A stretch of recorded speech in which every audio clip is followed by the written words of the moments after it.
वर्धपळ काळात गाईचे दूध कसे वाढवावे. तर वर्धपळ काळ गाईचा जर झाला, गाय म्हातारी झाली, तर गाईचं दूध वाढायचं का, तर दूध आलं नाही तर वासराला दूध पुरत नाही. त्यासाठी गाईला काय करायचं, मका भिजू घालायच्या.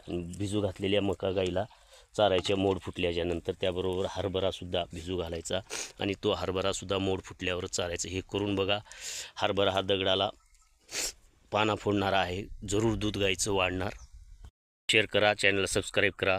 गाय वर्धपण काळात म्हातारपणामध्ये असं दूध देईल की प्रचंड. तिनं जे तिच्या तरुणपणात दूध दिली त्याचपेक्षा जास्त दूध देणार. हे 2 फॉर्म्युले करून बघा. त्याचबरोबर दिवसमावळी नावाची एक वनस्पती असते, ज्याला आपण शेतावरी म्हणतो. त्या वनस्पतीच्या मुळा काढायच्या आणि मुळा, गूळ, गहू आणि ते मुळा यांची एकत्र खीर बनवून खीर गाईला द्यायचं. जरूर दूध वाढणार. हे करून बघा. बाजरी पण द्यायची, मूग उडीद पण मोड फुटून द्यायचे.